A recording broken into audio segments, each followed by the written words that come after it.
Hello. आज का जो टॉपिक है हमारे पास that is quantum mechanical pictures. आप लोग तो जानते हैं कि जब क्वांटम मैकेनिक्स का डेवलपमेंट हो रहा था तो उसके इंटरप्रिटेशंस को लेकर के प्रॉब्लम थी। लोगों के डिफरेंट डिफरेंट व्यू थे। ईपीआर पैराडॉक्स एक आइंस्टीन का जो स्कूल था और एक कोपेनहेगन इंटरप्रिटेशन था। तो at the beginning of quantum mechanics हमारे सामने दो तरह की प्रॉब्लम थी। पहला तो प्रॉब्लम था इंटरप्रिटेशन को लेकर, इंटरप्रिटेशन की प्रॉब्लम कि इस इंटरप्रिटेशन की प्रॉब्लम में हमारे सामने सवाल था कि आखिर जो क्वांटम मैकेनिक्स है वो है क्या चीज़, वो एक ये किस तरह की मैथमेटिक्स है या कह लो किस तरह की फ़िज़िक्स है और इसके क्या क्या एस्पेक्ट्स हो सकते हैं, इससे क्या क्या पहलू आप जान सकते हैं या बताए जा सकते हैं। दूसरा एक इसका था कि इसको कैसे हम एग्जीक्यूट करें। आप ना पड़ें इस झंझट में कि क्या है, तो इसका एग्जीक्यूशन कैसे होगा, इसको हम कैसे ऑपरेट करें, कैसे हम इसको कैलकुलेट करना सीखें। तो स्टेट क्या होते हैं, स्टेट को कैसे कैलकुलेट करें, स्टेट का कैलकुलेशन कैसे हो, how the state changes with time. जब आप समय के साथ देखते हो तो ये स्टेट में किस तरह से चेंज हो रहा है समय के साथ, इसको कैसे स्टडी करें।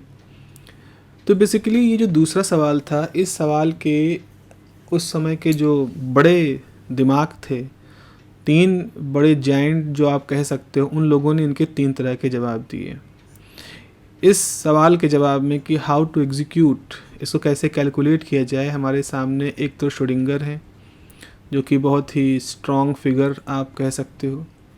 दूसरे हैं हाइजेनबर्ग जो कि उसी स्तर के थे, और तीसरे हैं डिराक, इक्विवेलेंट टैलेंटेड पर्सन। तो तीन तरह के तरीके आए हमारे सामने इस सवाल के जवाब को देने में कि कैसे हम, जब स्टेट है ये जब चेंज होता है तो उसको कैसे हम उसके इवोल्यूशन को देखें, उसमें कैसे हम उसको ऑब्जर्व करें। तो तीन तरह की पिक्चर हैं। ये तीन तरह की पिक्चर एक ही फिजिक्स को बता रही हैं। ऐसा नहीं कि फिजिक्स में कोई अंतर है, लेकिन तरीके अलग अलग हैं, पॉइंट ऑफ व्यू अलग अलग हैं। अब इसमें से श्रोडिंगर का जो व्यू है वो काफ़ी हद तक कन्वीनियंट रहता है, जिसमें कि हम जो अजम्पशन लेते हैं वो कुछ हद तक हमें कैलकुलेटिव सुविधाएं मुहैया कराता है। हाइजेनबर्ग जो थे, हाइजेनबर्ग ने चूँकि मैट्रिक्स मैकेनिक्स ऑलरेडी डेवलप कर ली थी और इनका जो व्यू था वो मैथमेटिकली थोड़ा ज़्यादा खुश कर देने वाला था, एक प्लीजिंग किस्म का था। Mathematically it was a very beautiful Heisenberg picture जो है।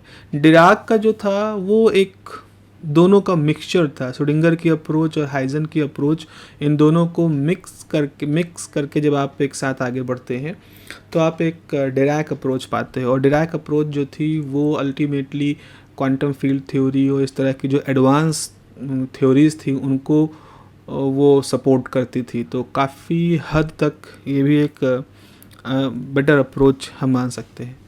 तो चलिए बारी बारी से हम लोग इन सारी पिक्चर्स के बारे में देखते हैं। तो एक चीज़ आप जरा मैं आपको फिर से बता दूं, पिक्चर का मतलब इंटरप्रिटेशन नहीं है। पिक्चर का मतलब है method to do the calculation, calculation related with the time evolution of the state, calculation related with the solving of Schrodinger equation. Okay, so इस तरह की इस चीज़ को आप पहले तो दिमाग में रख के चलें कि हम इंटरप्रिटेशन नहीं कर रहे हैं, हम कैलकुलेशन एग्जीक्यूशन की तरफ बात कर रहे हैं। तो हमारे पास सबसे पहले तो मेन इक्वेशन क्या है, जहाँ शुरुआत होनी है वो मेन इक्वेशन कौन सी है। तो हमारी मेन इक्वेशन है श्रोडिंगर इक्वेशन, जिसको हम ऐसे लिख सकते हैं i h cross del psi by del t is equal to h psi. Okay, इस तरह की इक्वेशन है। अच्छा, अब इसमें अगर हम कहते हैं कि टाइम डिपेंडेंसी है तो ठीक है, चलो टाइम डिपेंडेंसी मान लेते हैं। इसको सॉल्व कैसे करोगे, इसको सॉल्व करने का तरीका है वेरिएबल सेपरेबल का। तो हम इसको ऐसे लिख सकते हैं, तो h upon I h cross Sai function of t, this is also function of t this is no, this will be you can say the del t, इस तरह से आ जाएगा, this is function of t से। अब इसको हम integrate कर देंगे, तो जब आप इंटीग्रेट करोगे तो ये आपके पास आ जाएगा log psi t, and this is इस माइनस को हटाएं तो ये हो जाएगा i over h cross h del t। और आप यहाँ पर इसको चूँकि इंटीग्रेट करोगे तो जब इधर भी इंटीग्रेट करोगे इधर भी इंटीग्रेट किया तो ये तो log आ गया। यहाँ पर आप मान लो t नॉट से लेकर t तक इंटीग्रेट करते हो तो ये हम यहाँ लगा देते हैं t नॉट से लेकर के t तक और plus some integration constant. Ultimately जब इसको आप सॉल्व करोगे t बराबर 0 पर रखोगे तो वेव फंक्शन ये आएगा। तो यहाँ पर आप लिख सकते हो psi t is some constant at time 0 e to the power minus I h cross integration t naught to t h, that is supposed to be function of t, let's say dt। हमने इसको partial को इस तरह से लिख दिया। तो ये हमारा एक इक्वेशन है जिसमें कि ये बता रहा है कि एट t इक्वल टू 0 पर जो वेव फंक्शन इनिशियल वैल्यू जो है उसको हम यहाँ से रिप्रेजेंट कर रहे हैं। अब हम यहाँ पर जो कि आगे फर्दर हम डिराक को भी इसमें इंक्लूड करेंगे, तो आप मान सकते हैं let the interaction is present, let the interaction is present. तो इंटरेक्शन प्रेजेंट होने का मतलब है कि किसी तरह का कोई पर्टर्बेशन है, कोई डिस्टर्बेंस है, जिसकी वजह से हम जो हैमिल्टोनियन है इसको ऐसे लिख सकते हैं h not plus sum h dash जो फंक्शन ऑफ टी है। This is due to the presence of interaction. अगर इंटरेक्शन ना मानोगे तो आपका ये और ये सेम रहेगा। तो अगर ऐसा है तो हमारे पास जो वेव फंक्शन है वो कैसे लिखा जाएगा, फंक्शन ऑफ ये 0 है, ये कांस्टेंट है, e to the power minus i h cross okay t not to t h बराबर h not plus h dash t d t. ये हो गया। ओके सो अब अगर हम इसको और ठीक से लिखें तो एच नॉट कांस्टेंट है, एच नॉट कांस्टेंट है, तो इसको अगर हम बाहर निकाल दें तो e की power minus h cross h not t बराबर 0 पर है, तो t बराबर 0 पर तो ये डी टी इंटू ई की power minus h cross integration t naught to t h dash function of t dt। Okay so इस तरह से इसमें कुछ भूल गए हैं, हाँ चलो ये एक वेव फंक्शन 0। तो इस तरह से हमने अपने वेव फंक्शन में जो पर्टर्बेशन वाला टर्म है उसको एक तरफ से हटा दिया, रख लिया, अलग कर लिया, और ये जो टर्म है हमारे पास इसको एक तरफ कर लिया। तो ये हमारे पास सेपरेशन आ गया, सेपरेट कर लिया आप कह सकते हो, दो हिस्सों में हमने इसको बांट लिया। ठीक है, अब हम क्या करते हैं, कोई ऑब्जर्वेबल लेते हैं, कोई ऑपरेटर लेते हैं, उसका हम एक्सपेक्टेशन वैल्यू निकालते हैं। तो लेट अस कंसीडर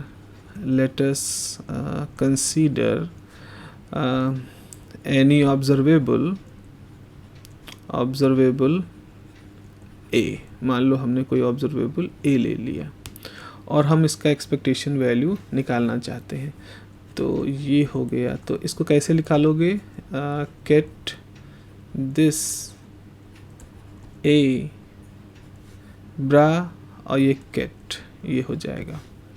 लिखेंगे कैसे, इसको आप लिखोगे, चूँकि ये तो ब्रा है, ये है कैट, तो ओरिजिनल जो स्टेट है ये यही है हमारा कैट, जो हम जिसको कैट कह रहे हैं, जो ओरिजिनल स्टेट है।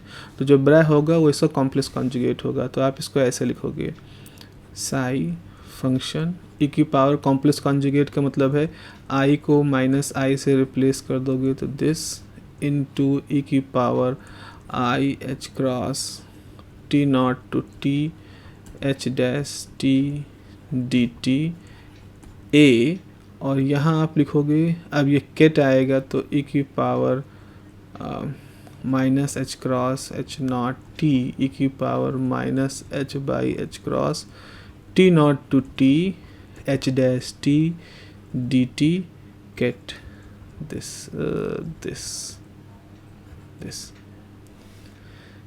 ठीक है, इस तरह से हमने इसका एक्सपेक्टेशन वैल्यू लिख ली। अब श्रोडिंगर क्या कहते हैं? श्रोडिंगर का ये कहना था, श्रोडिंगर का सिंपल सा ये कहना था कि अगर आप इस तरह की सिचुएशन में आते हो तो आप ये मानो कि जो भी टाइम डिपेंडेंसी है वो केवल वेव फंक्शन में है। श्रोडिंगर के हिसाब से जो स्टेट जो फंक्शन होता है, वेव फंक्शन होता है, उसमें सारी टाइम डिपेंडेंसी होती है, ऑपरेटर में टाइम डिपेंडेंसी नहीं होती। तो अकॉर्डिंग टू श्रोडिंगर का ये मानना था कि वेव फंक्शन जो होते हैं वही केवल टाइम डिपेंडेंसी रखते हैं और जो ऑपरेटर्स होते हैं उनमें टाइम डिपेंडेंसी नहीं होती, नॉट इक्वल टू। तो अगर हम इस कॉन्सेप्ट को मान के चलें तो ज़रा ऊपर वाले वेव फंक्शन के बारे में देखें।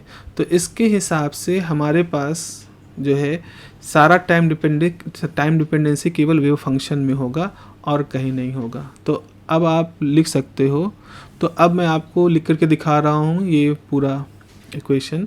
तो अकॉर्डिंग टू द श्रोडिंगर, अगर आप किसी वेरिएबल का एक्सपेक्टेशन वैल्यू निकाल रहे हो तो आपको कैसे लिखना पड़ेगा, आपको अपना स्टेट कैसे लिखना पड़ेगा। This psi at 0 time e की power i h cross h not t e की power minus i by h cross t naught t h dash t d t. ये हो गया, बस ए एज इट इज़ रहेगा।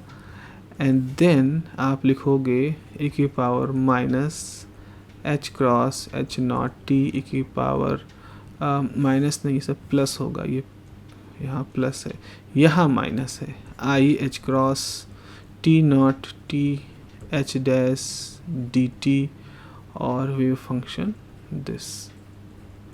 अब देखो यहाँ पे मैंने जो भी ये स्काई ब्लू कलर का वेव फंक्शन लिखा है, ये जो वेव फंक्शन है ये श्रोडिंगर वेव फंक्शन कहते हैं, क्योंकि श्रोडिंगर के हिसाब से सारी टाइम डिपेंडेंसी जो होती है वो केवल इस स्टेट फंक्शन में ही लिख सकते हैं। और ये जो ऑपरेटर है इसको हम श्रोडिंगर ऑपरेटर कहते हैं, क्योंकि ये फंक्शन ऑफ टाइम नहीं है।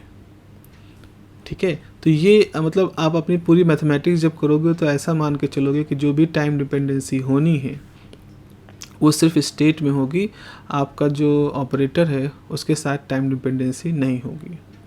This is called the Schrodinger approach, या इसे कहते हैं श्रोडिंगर पिक्चर।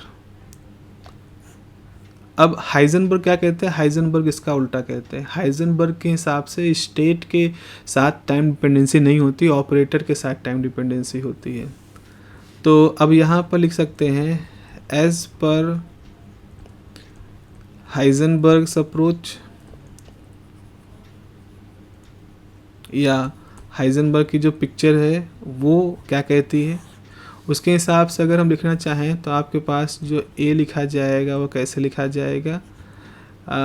आपके ये जो स्टेट हैं ये ऐसे रहेंगे टाइम इंडिपेंडेंट, लेकिन आप क्या लिखोगे, ई की power i h cross h not t e की power i h cross t naught से t h dash t d t a e की power minus h not t i h cross t naught t h dash t d t and the wave function as it is this.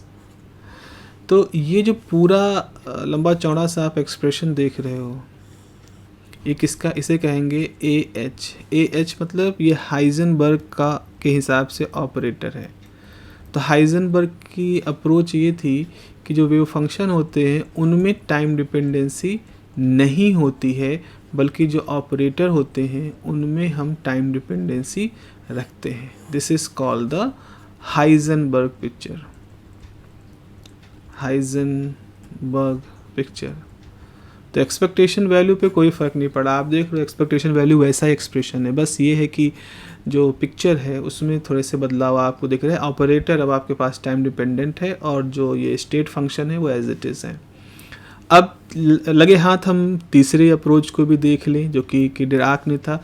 Dirac ने इसके बीच का रास्ता निकाला। उन्होंने कहा कि भाई आपके पास इस तरह से एक्सपेक्टेशन वैल्यू है इस तरह की, तो ऐसा करते हैं कि हम थोड़ा सा रीअरेंजमेंट करें और ई की पावर जैसे i h cross integration t not to t h dash t d t है, इसको एक तरफ ले आएँ और ई की power i h cross h not t इधर ले जाएँ। ऑपरेटर एज इट इज़ है, ए की power i h cross h not t इधर ले जाएँ, ए की power minus i h cross t not to t h dash t d t, और वेव फंक्शन को हम इसको ऐसे ले जाएं। तो श्रोडिंगर ने इसको क्या कहा, डिराक ने कहा कि this is time dependency of the operator, इसे कहा गया डिराक ऑपरेटर। देखो ऑपरेटर है उसके साथ ये टाइम डिपेंडेंट टर्म है, और यहाँ पर ये जो फंक्शन है इनको कहा गया डिराक पिक्चर के हिसाब से ये फंक्शन है। तो आप देख रहे हो डिराक ने कहा कि वेव फंक्शन के पास भी टाइम डिपेंडेंसी है और जो ऑपरेटर है उनके पास भी टाइम डिपेंडेंसी है।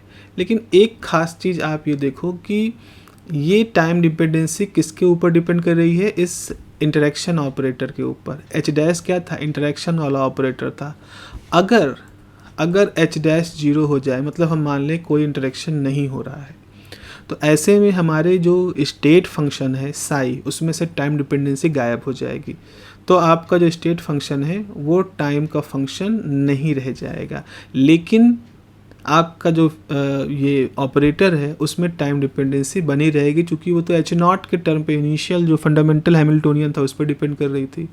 तो हम ये कह सकते हैं कि अगर इंटरेक्शन ना हो, if no interaction is present, तो क्या होगा, अगर कोई इंटरेक्शन प्रेजेंट नहीं है तो हमारी जो डिराक पिक्चर है, जो हमने डिराक की पिक्चर जो जिसको कि हम इंटरेक्शन पिक्चर कहते हैं, क्योंकि सारा मामला यहाँ इंटरेक्शन वाला जो टर्म था उसके ऊपर टिका है। तो डिराक पिक्चर किस में कन्वर्ट हो जाएगी, डिराक पिक्चर कन्वर्ट हो जाएगी हाइजेनबर्ग पिक्चर में, है ना, इस तरह से। तो इस तरह से हमारी डिराक पिक्चर हाइजेनबर्ग पिक्चर में कन्वर्ट हो जाएगी, जो कि कहते थे कि जो ऑपरेटर उसमें टाइम डिपेंडेंसी होती है, और Schrodinger picture as it is है, जैसा कि हमने पहले बात की है। तो इस तरह से हमने इस पूरे टॉपिक में ये देखा कि फ़िज़िक्स में कोई बदलाव नहीं हुआ, प्रॉब्लम को डील करने के तरीके 2-3 तरह के होते हैं, और हर तरीके की अपनी अपनी एक लिमिटेशन है, और हर तरीके के अपने अपने अच्छे उपयोग भी हैं, जो कि आने वाले समय में डिफरेंट टाइप की जो थ्योरीज थी डेवलप होने में उन्होंने इसकी सहायता की। So that's all about the interaction picture. Okay, have a nice day and take care of yourself. Bye bye.